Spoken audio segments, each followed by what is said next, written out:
Welcome to Pop and Lock. I'm Natalie Dowzicki. And I'm Landry Ayers. A sitcom with two Avengers living out their best suburban lives. What could be better? But we all know by now that in the Marvel Cinematic Universe, there's always a catch. Here to discuss everything that went down in Wanda's Westview is the Tomlinson Professor of Political Theory at McGill University, Jacob Levy. Hi, great to be back. And the Creative Director at FEE, Sean Malone. Yeah, thank you for having me again as well. This show contains so much that we could talk about. There really are so many different things that could take up the contents of this episode. But I think the most prominent thing that we should probably start with, because it's the starting point of the show, is the use of the television tropes that it relies on, and specifically those of TV sitcoms.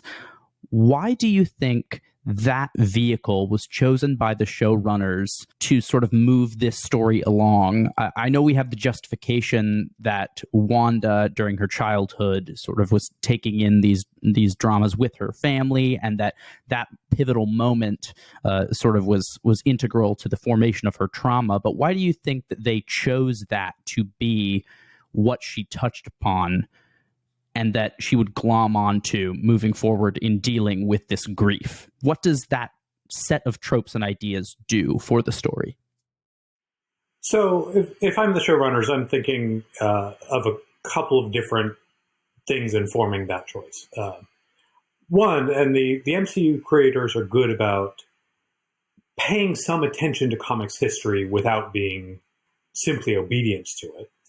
But one thing is that in the comics, Wanda and Vision had a very important miniseries in the 1980s, actually one of Marvel's very first miniseries, in which they tried to go lead a suburban life. And the dream. After having had a tumultuous life more or less together in the Avengers title for a long time, that was what they were going to go try to do. And then in the 2010s, written by Tom King, there was a parallel and even darker miniseries just starring Vision and his created synthezoid family that, again, went to the suburbs as a way to explore what it was going to be like to be inside Vision's head. So there's a good comics inspiration for the move to the suburbs and the move to domesticity. The move to television history and the adaptation of sitcoms and the reference, the kind of deep meta reference to sitcoms, is a little bit, I think, show-offy in a good way. I loved it. This was the first show of Marvel's. This was Marvel Studios' first TV show, distinguishing here the new line of Disney Plus TV shows from the Netflix shows Agents of S.H.I.E.L.D. and Agent Carter, which were produced under the now defunct separate television wing. It was the first real MCU entry into television. It was the first original Marvel series for Disney Plus. And there was a little bit of flexing going on here to say, yes. And a little bit of flexing that made sense of, here's a thing we can do on television. And after all, television is a different medium from the movies, and let's use television as a metaphor for things that are going on. Let's use episodic television as a metaphor for things that are going on. I worry that saying it that way sounds self-indulgent on their part, but I don't think it was. I think it shows some attentiveness to that they were entering a different genre here and signaling awareness that the different genre is different, and they shouldn't just be trying to make mini movies. They should be aware of the different genre at work. Yeah, I hadn't really thought a whole lot about the meta aspect of that, the idea that they're sort of commenting on their own entry into television, as well as, relying on things from the comics. And obviously the comic book history I agree with a lot. I think that that's probably a big aspect of that choice. The other thing too, and I think on a more practical level perhaps, Doing that not only facilitates a tremendous amount of nostalgia, which obviously is pretty helpful for a lot of audiences, and allows us, to find something really familiar immediately inside something that might be new otherwise, which is always a good tactic. But the other thing too is that it grants you sort of maybe a triple cliffhanger in a lot of ways at the end of every episode. Because not only do you have the story cliffhanger, you also have you have two story cliffhangers, because you have the one that's exterior to the hex and interior to the hex. So you've got both of those things happening simultaneously. But you also now have a sort of meta level cliffhanger of like, what's the next genre that they're going to do? What's the next TV show? What the next sitcom? And that I found super enjoyable the entire way through. Like, it's, when you start with like Bewitched and sort of, I Love Lucy and stuff like that, and then we're going into maybe I Dream of Jeannie or something, and then we're kind of getting, and then getting all the way up into like Malcolm in the Middle and whatever. All of these things, like, it created a guessing game for the audience, which was super fun too. And if you read people's comments, or you hung out on kind of message boards on any of this kind of stuff, you'd see a lot of predictions of what's the next reference that they're going to pull. So I think that even just on a purely tactical level, it's really, really smart strategy on the producers end. But I agree also, it's a huge flex, because these shows, they're the quality of what I've come to expect from MCU, but on TV. And in that context, it's, I don't know if you guys, we can get into it later, but I actually also just watched last night a couple days ago, watched the first episode of Falcon and the Winter Soldier. And there are, similarly to Wanda, there are things that are not revealed yet, and it's probably going to be a little bit of a slow burn in some ways. But like the opening action scene was, something that you would have expected to see in an Iron Man movie easily. And so they're really putting their best efforts into this stuff, that's a big game changer for TV, I think. One of the things that has most stood out in the critical reception of the MCU movies was when there was a genre at work that was not only superhero movie. Winter Soldier got huge critical celebration for being an adaptation of the 70s suspense political action thriller. Afrofuturism in Black Panther, and the buddy comedy in Thor Ragnarok, and to do things other than just reiterate Iron Man over and over again. So I suspect we'll continue to see the MCU creators looking at genres that they can import and play with.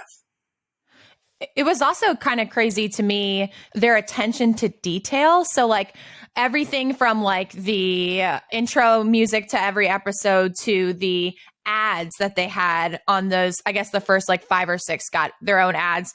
And even for someone to do like a short ad that was like what those ads were, maybe 10, 15 seconds long, that like also added to the story. It's like, you could tell another flex, but you could tell that they were consciously thinking about it. Like as far as like the one ad was for, I think it was called it was Nexus, I think. And it was like for depression medication. And I'm sure we're going to get into like this conversation about Wanda's grief, but like even throwing that in there, like if you didn't pick up that Wanda's grieving, like here you go. Like, and kind of another thing I would add is like, I like superhero movies, but I'm not like all that crazy about superhero stories in general. But this one, like WandaVision, really stood out to me as like significantly different than other like superhero movies that I've like followed or their TV shows.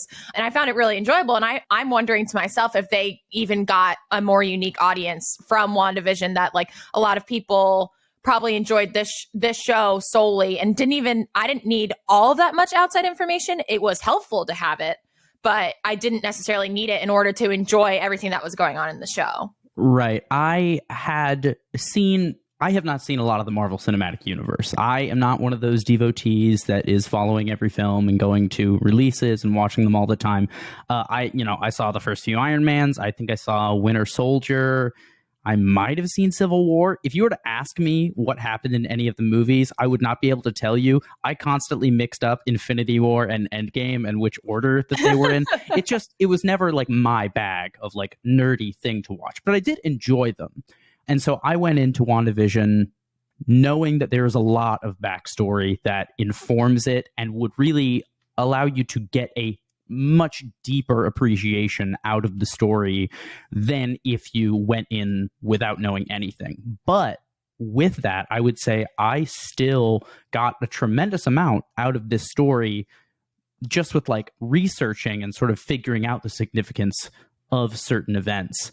And what I think you were mentioning, Natalie, about how I think a lot of people might not consider themselves superhero people, but I think one of the strong points of the Marvel Cinematic Universe has been the use of genre, and the humor and comedy has always been a strong point for them. It's not always the best, and there's some movies that did it a lot better than others, but the snappy dialogue and wittyisms, Iron Man and his sort of like back and forth with Captain America, there is always this fun banter element. And I think they realized that that was a very, very much a keystone of what their brand of superheroes are about. And they were like, sitcoms are ensemble comedy shows where in the end, usually, just like they talk about shenanigans, and I think the penultimate episode, everything ends up fine in the end. And they were like, well, if we can't make movies for our TV series, what is the format that we can take that will allow us to lean into our strengths, our comedy, ensemble casts, big things and crazy things happening that ultimately get tied up in the end. And I think sitcoms might be one of the best ways to do that. And I'm glad that they tackled that on a sort of metatextual level, because I think it was really, really interesting the way that they chose to do that. Yeah, Landry, I think that Kevin Feige, obviously for a long time has been. I don't think anybody has to really say how much everybody should appreciate Kevin Feige's role in all of these things and how impressive he has been over the last 15 years, really more. Honestly, Kevin Feige had worked on some of the Avi Arad Spider-Man movies. So, Kevin Feige's been around for a long, long time. But I think that another part of the strength, and I think it goes to how, Natalie, I think you can enjoy some of these things without having a lot of that backstory, is that I think Kevin Feige has done such a great job over the years of finding ways to introduce elements from the backstory and be really reverent to a lot of the comics history, because he is really that deeply familiar with it, but without turning it into something where it's always purely fan service, or it's purely something that you'd have to get, because again, going back to the beginning of this discussion, we have this idea of these tropes. The tropes work on their own, right? But you can get a whole bunch of other layers to them if you understand the Vision and Wanda history and the Marvel Comics history of them, having, miniseries about these kinds of things and things like that. But you don't need it for that to still be something that works. And so I think Kevin Feige's walked a really fine line of finding ways to be really true to the spirit of the comics while also just focusing on telling really, really good stories over and over. And I think that's something that I may end up talking about this a little bit later, because it's kind of all dominating my life right now is the Snyder cut of the Justice League, because I'm doing an Out of Frame episode on it in the near future. But it's something that the DCEU, I think, has lacked to a large extent, is having somebody sort of in control of that who really not only has a love for the history of those stories and the characters, but who also really understands how to tell those stories, how to transfer them to another medium, such as film or television. And I think that's been a struggle for everybody but Kevin Feige at this point, I think. Yeah.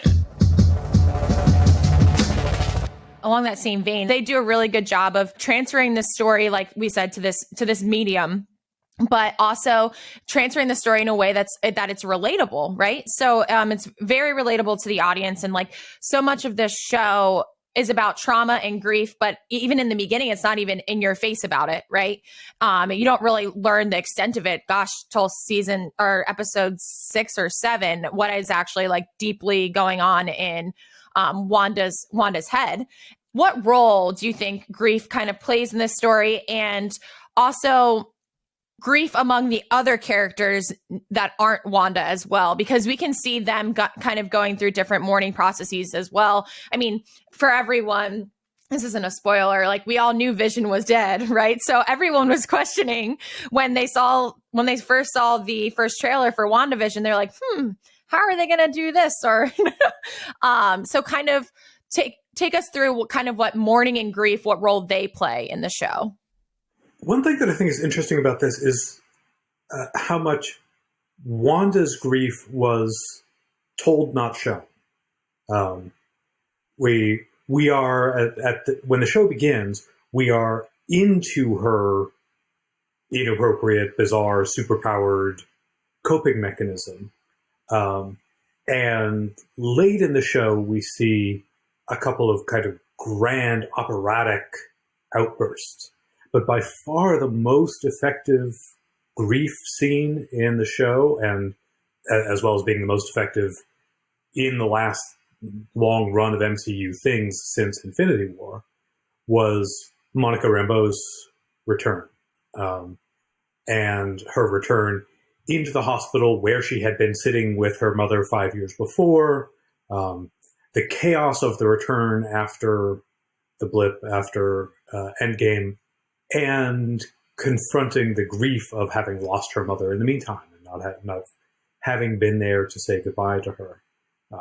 Really one of the most unsatisfying things about Infinity War, Endgame, Spider-Man Far From Home was how lightly, in an important sense, the death of half the universe and the chaos of the return was treated. And that scene was the first time that I felt like the MCU was starting to really deal with the weight of what had happened even after Endgame.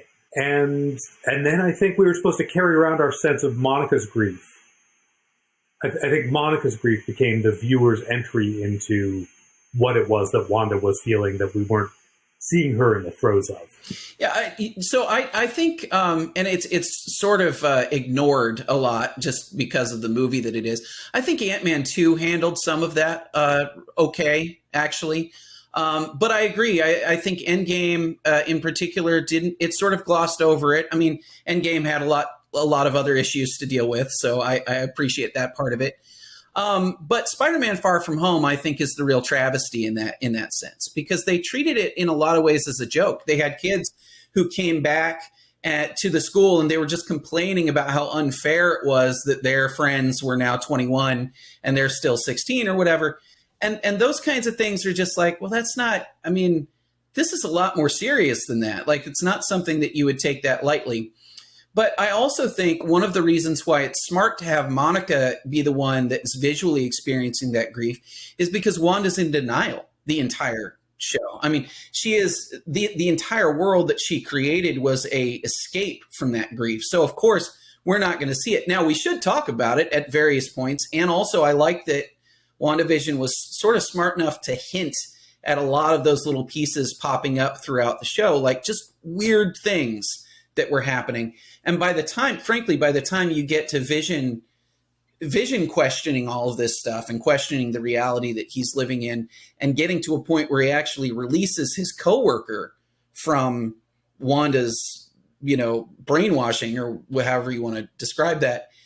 I mean, that just opens the floodgates to us realizing what she's doing. Now, Wanda is still not aware of it, I think, or rather, to the extent that she's aware of it, she's not really processing the fact that this is a grief-based response. So it is on the rest of us on the outside, not only the audience, but of course the other characters, Monica and Darcy and Jimmy and everybody else.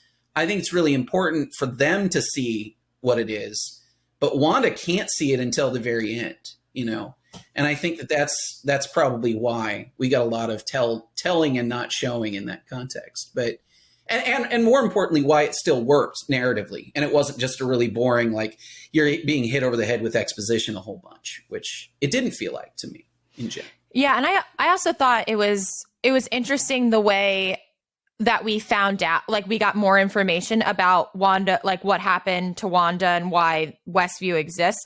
Like, I think it wasn't until episode 6 or 7, where we get Harkness is like going through with Wanda, like through different periods of time and like showing her what's happened to her, and kind of like revealing to Wanda what's going on. And when I first watched the season through, I watched it twice last week. When I first watched it through, I thought that episode was a little bit oddly placed. And I was like, oh, I wish I would have like known some of this stuff earlier. Like had that been like episode 4. But then I realized that it was like the second time through watching it, that would have been like incredibly disruptive to like the TV sitcom narrative that was going on for like solidly for the first, I think, 5 episodes. And then it drifted a little bit. But I understood from that perspective. I didn't pick up on, I guess, when it was Halloween that Agnes was Agatha Harkness. So that was like a whole big shock to me. I don't know if like a lot of other people picked that up like way earlier. I was like, oh, she's like Kimmy Gibbler. She's like the annoying neighbor. And that's the purpose I thought she served. Did you have a reference for Agatha Harkness? So I knew that Scarlet Witch like had a teacher. I had no idea and that was like my context of like previous knowledge. I had no idea that what the person's name was or that she was going to come into play. And I don't even know. I think, right, in the comics, she's like, Agatha Harkness is like a teacher to Scarlet Witch, right? Yeah, that's right. Okay. That's okay. right. I didn't even know if that knowledge was right. So no, the tricky part of a lot of this, though, is that Scarlet Witch's backstory in the MCU is just wildly different from in the comics as well. So it's really hard to say where they're going to go with different characters. Right. Even if you are a fan, you don't necessarily know, whether or not certain characters are going to come into play. And then the other thing, of course, is part of the reason why, I mean, not to get into, again, like the meta aspect of all this is like the reason Scarlet Witch's, Wanda's backstory is as a Strucker experiment and not as a mutant, is because Marvel didn't own X-Men at the time. They couldn't bring mutants in. So it was just one of these weird quirks of licensing issues that they had to deal with. But then it also opens the door to like, well, do they even have access to this character, or can they, would it be some other character? Who knows? I mean, now obviously they own Fox, so now they can do whatever. But at the time, Scarlet Witch and Quicksilver were explicitly, if I remember right, contractually distinguished from other mutants because they were also Avengers characters, and it was understood that everybody might be doing their own different things with them. It's just bizarre though, because you can't call them mutants in that world because the mutant label is owned by Fox. It's ridiculous. But you have these two characters who were mutants, but you can't call them mutants. So how do you deal with that? You've got to find some alternate way of getting them into the Avengers, and there's a lot of licensing issues. This sets up, I think, what I'm hoping will sort of be the spirit of the future of the Marvel Cinematic Universe, which I think obviously pretty soon, based on what they set up at the end of WandaVision and what they're obviously going to set up with the Doctor Strange movie that's going to come out very, very soon, that she is probably going to have a pretty big, at least tangential role in, because you can see her in the post-credits scene sort of astral projecting in a similar vein to Doctor Strange and reading the Book of the Dead to sort of glean more information about the Scarlet Witch, is that it's not going to be just the Marvel Cinematic Universe. It's going to be the Marvel Cinematic Multiverse in the future. And I think what I'm hoping, I don't know if it'll turn out quite like this, but I want it to sort of lean in that direction because it will sort of capture what makes the comics side of Marvel so exciting and wide open and risky in what kind of stuff you can get published in comics, is because there is this canonical understanding that multiple universes exist simultaneously, and that if someone wants to take a character or something like that, as long as they have permission or rights or something, they can go and adapt it and put them in a situation that is completely different than what their normal canonical storyline and experience have been in the past. And because of the different powers and things like chaos magic and multiverses, they are allowed to do that. And there are story and plot justifications for all of those things that can occur. It's how you get all of these weird mini stories and sort of side things like that. And previously, the Marvel Cinematic Universe has been different than the Marvel comic books, and it was different from the X-Men. But possibly now, and especially now that Disney owns all of these different franchises and has the ability to fully utilize them, or a huge amount of them, I think we might see hopefully some risk taking. Maybe we'll get some X-Men crossover. There was the subtle nod when they recast Pietro from his previous actor to the one who played him in the X-Men movies, Evan Peters. I want to see more of that, because I think they obviously are going to need more content. Now that streaming is a part of the game and it's not just movies, they're going to need to churn out even more superhero content to fill this void and this vacuum. And they're going to have to do some weird things like WandaVision. And I say just get weird with it. I think it's an exciting time to get into Marvel. My prediction is different. I think that other than the What If and Loki series, which will be explicitly in and out of mainstream continuity because Loki has now diverged timelines as of Endgame, and What If has as its stated purpose checking out alternate timelines. I don't think that we're going to get the X-Men, the previous X-Men universe continuing to exist as a universe. At most, I think we'll get Wanda magicking mutants into existence in the mainstream Marvel universe in a reversal of her No More Mutants moment in the comics. And we'll have Deadpool from time to time making reference to the fact that he used to live in a different universe and now he lives in this one. But we're going to get mainstream mutants in the mainstream MCU, not a separate multiverse. The multiverse helps solve the Sony problem, though. The multiverse is going to let them have Spider-Man continuing to... why is it that there's a separate Spider-Man verse with Venom that doesn't cross with the MCU, and yet there are going to be multiple different Spider-Men running around the next Spider-Man movie? I think the multiverse is going to be a solution to the Sony problem. Yeah, I totally agree with pretty much all that. I think, and it's just a function of the timing of all this stuff. Because I think if the X-Men franchise, the Fox's X-Men franchise, had been younger, and if it had been something that wasn't developed starting in the early 2000s, I think that they probably would have done that. But in the same way, I think, Tom Holland coming over in Spider-Man and then bringing Venom in, I think you can do that right now because that's happening right now. The other thing too, though, is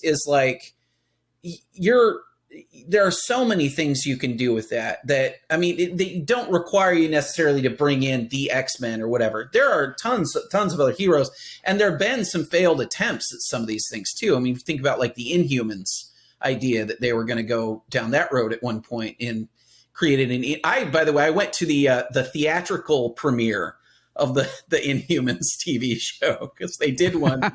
You and 6 other people in the world. Good man. It was literally me and 6 other people in this theater, and because they advertised it as we shot this in IMAX. No, really they shot 2 scenes in IMAX and whatever the rest of it was not.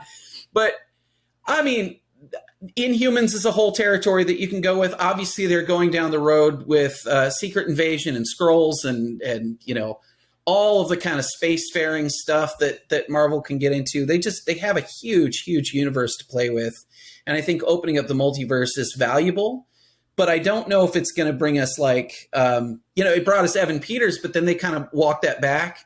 Similarly, I kind of thought that bringing Mysterio in was going to be a part of the multiverse thing, and then they kind of walked that back. He's just actually pretty good for Mysterio's character, actually, to be completely fake in that sense. But at the same time, I think they're teasing it a lot more than they've actually gone down that road. I mean, it's a dream of mine.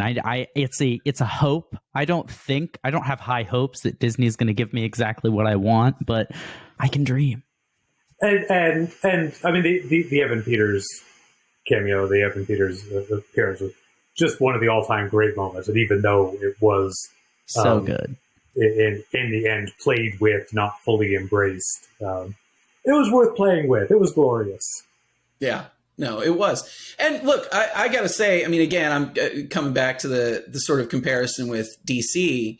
I actually want to bring up a challenge I've got with multiverse stuff too, and DC is kind of on this end of it. They're starting to bring in multiverse stuff too, especially if you've seen, I have no idea where they're going to go. Obviously there are huge behind the scenes problems with that whole thing and actor disputes and everything else. But so if you guys, forgive me if you guys haven't seen the Snyder Cut, because again, I've watched it twice now. So that's 8 hours and 4 minutes of your life. Oh, it sure was.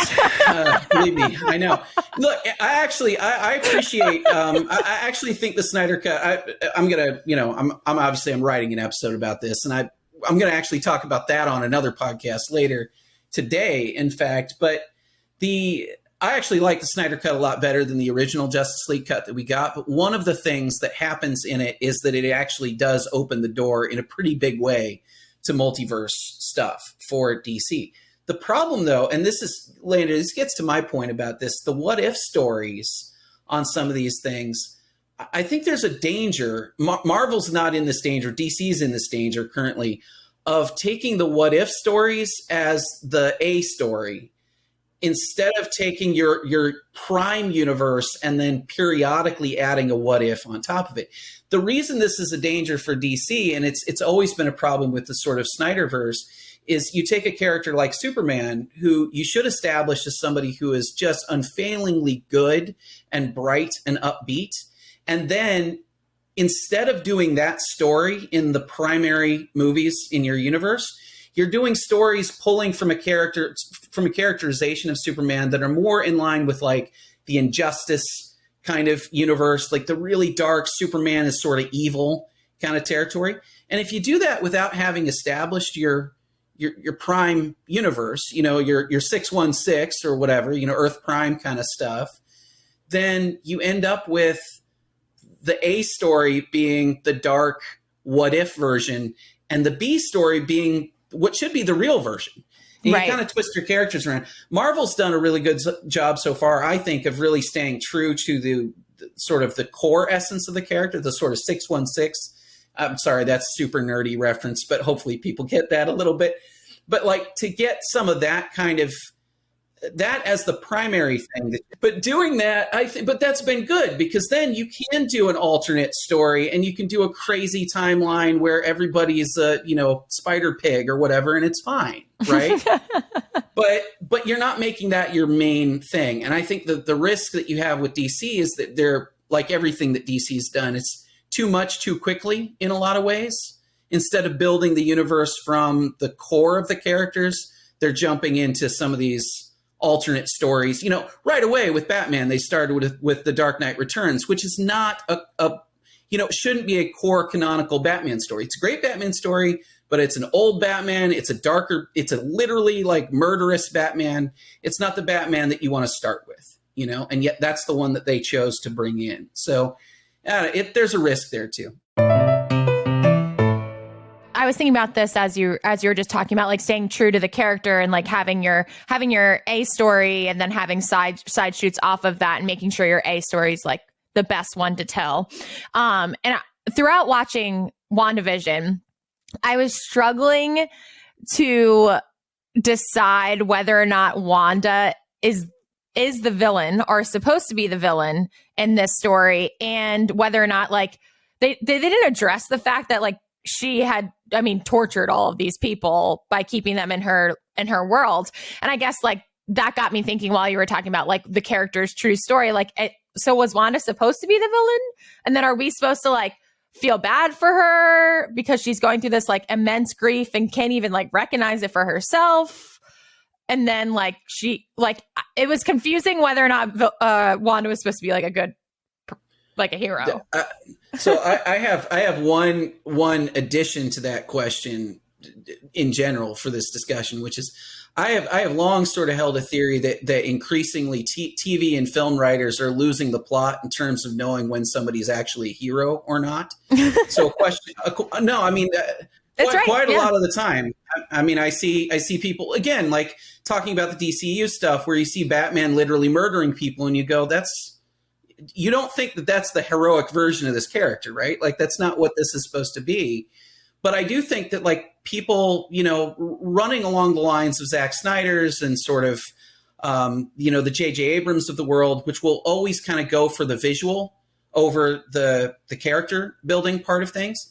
I worry that it's possible that the writers don't actually know, right? Like, that maybe the writers think that we're still supposed to, because, Monica does sort of absolve her at the end of that. And for me, I don't see how she's redeemable.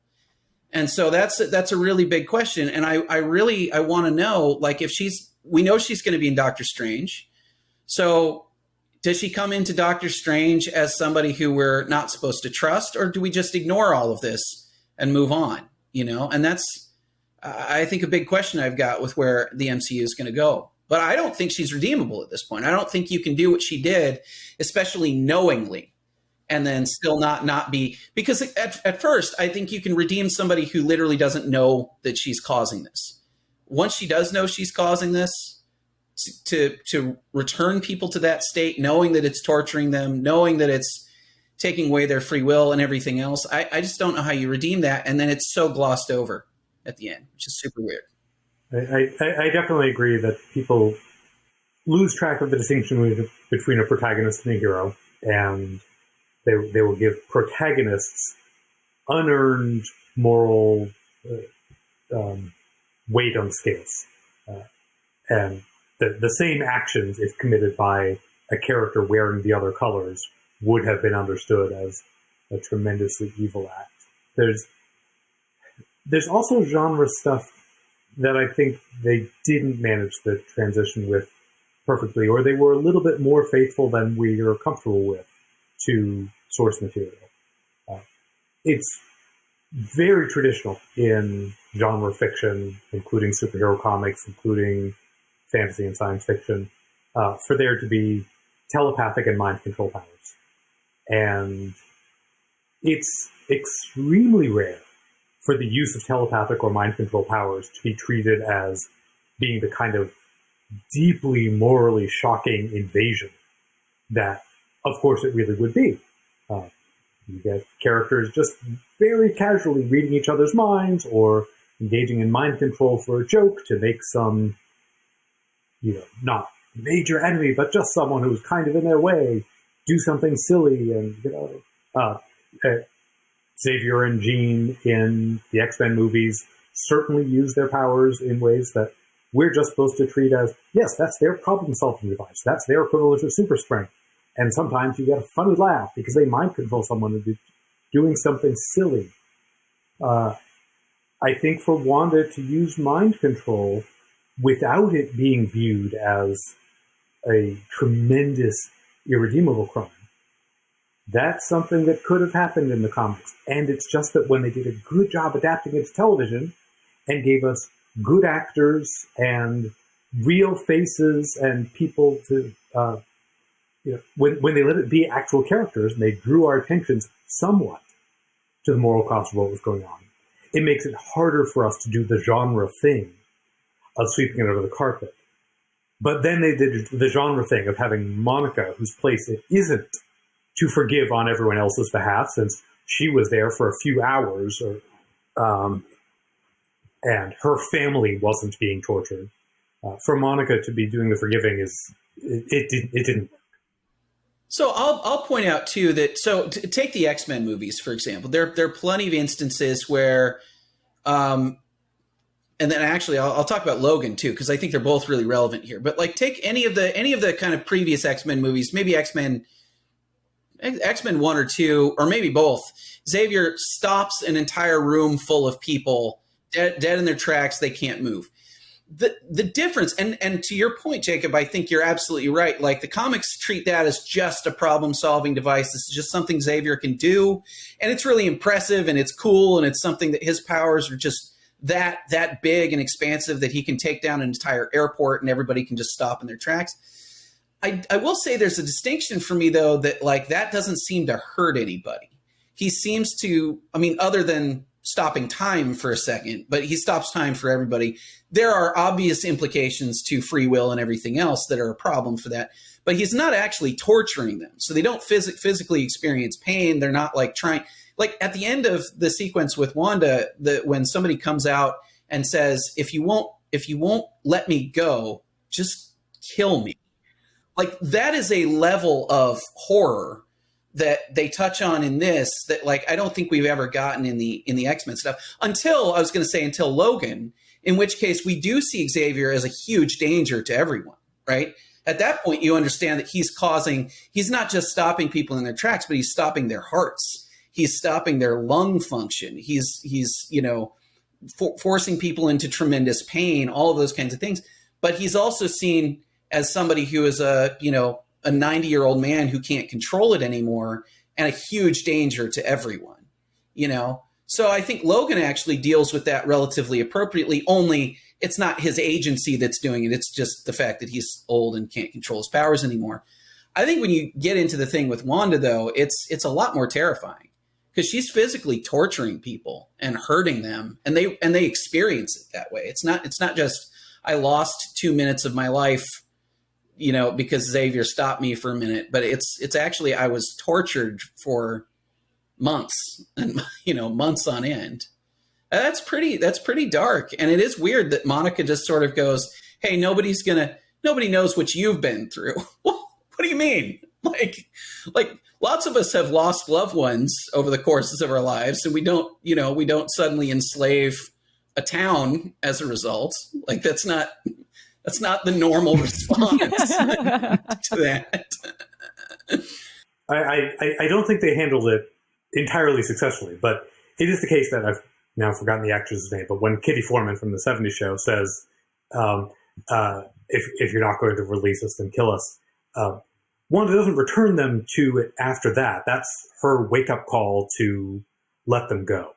I think there's a strong narrative suggestion that she doesn't know that they've been sharing her grief dreams, that she doesn't know that their consciousness has been still awake underneath the blanket of sitcom that she's put on them. I think she's been telling herself a story that she's put everyone into a happy life. And that still would have been wrong if knowingly done. She's still stealing their existing lives. But I don't think there's a suggestion that she knows she's causing suffering and maintains it. She doesn't know she's stealing their lives and maintains it by 2/3 of the way through the show. But I think that's true. But I do also think that there's not any real atonement for it. First of all, totally agree.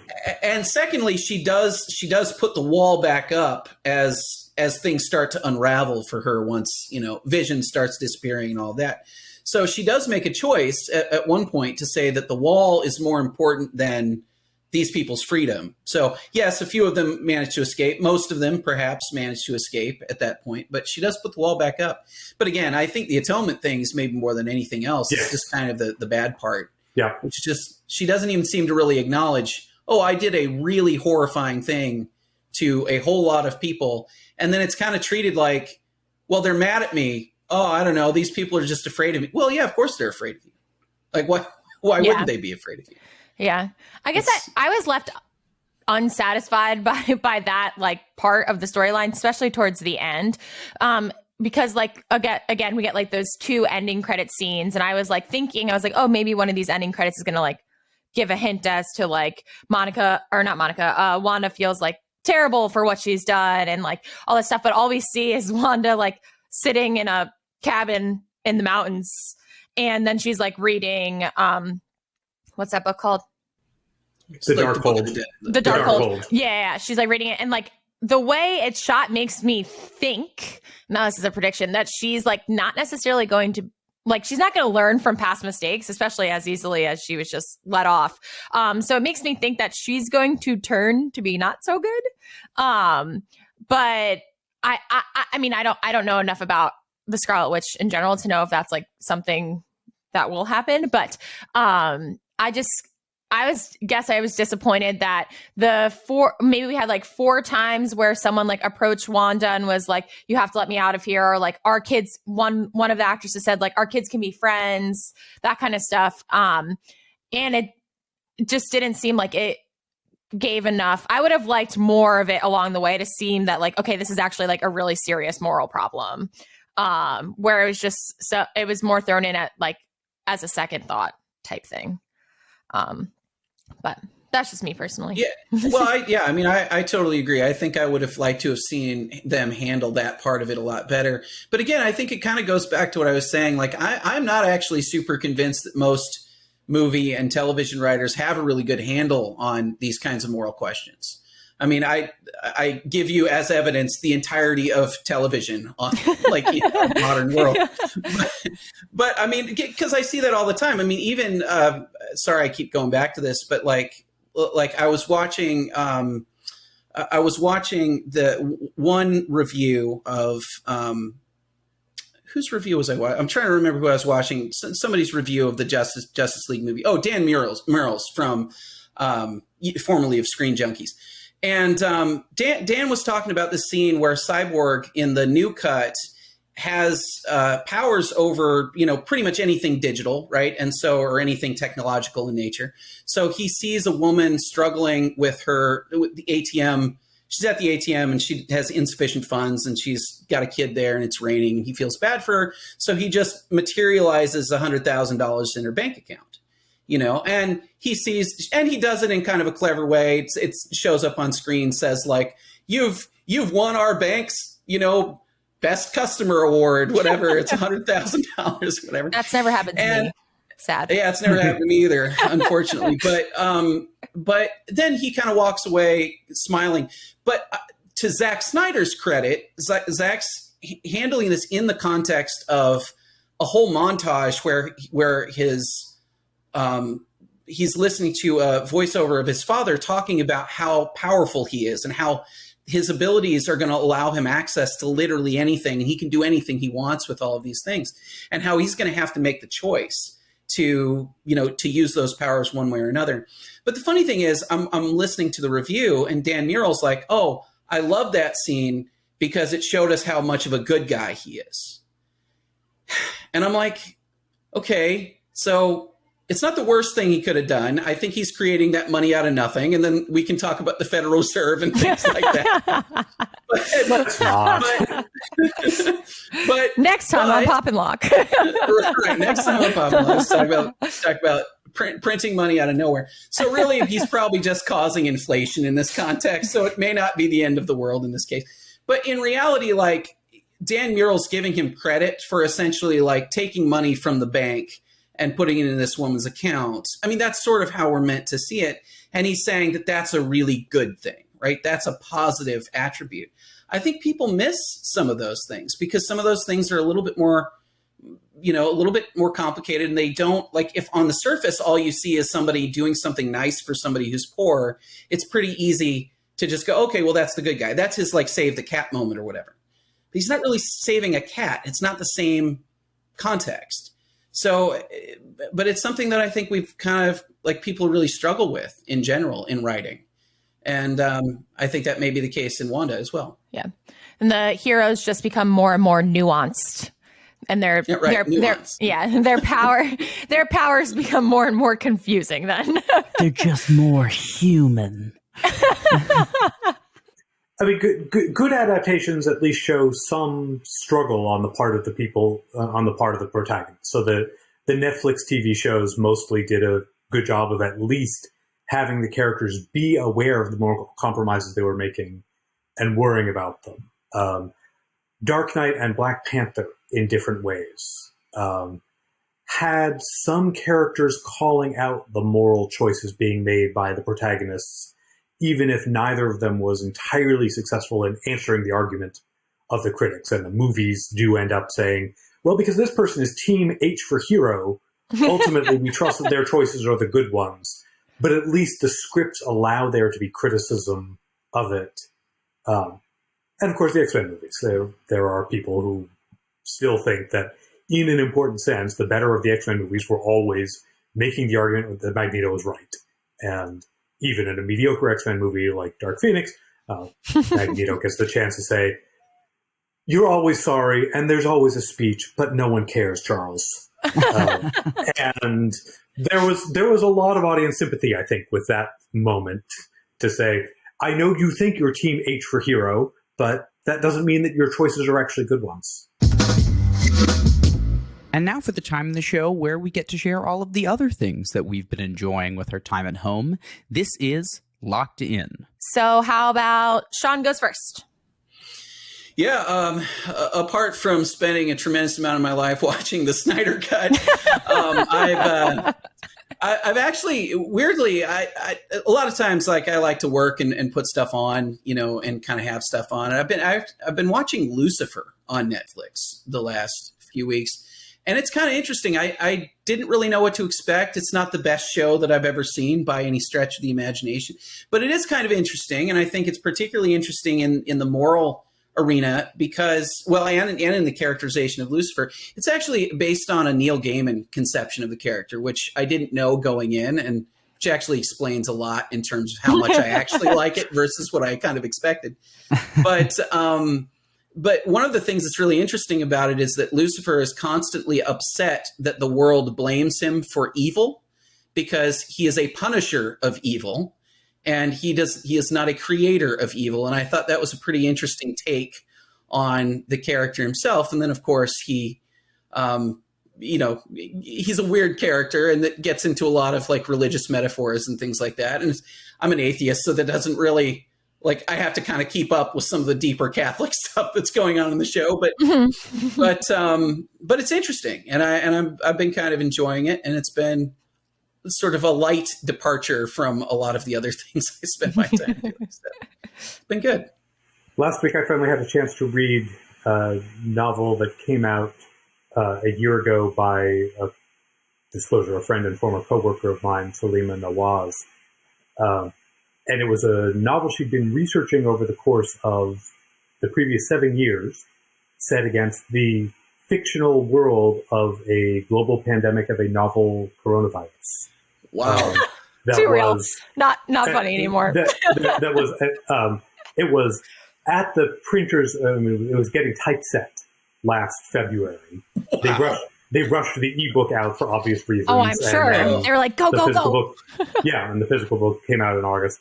And it is fascinating, first of all, how much the research was paying off and creating a really very plausible and got a whole lot of things right image about how these things work.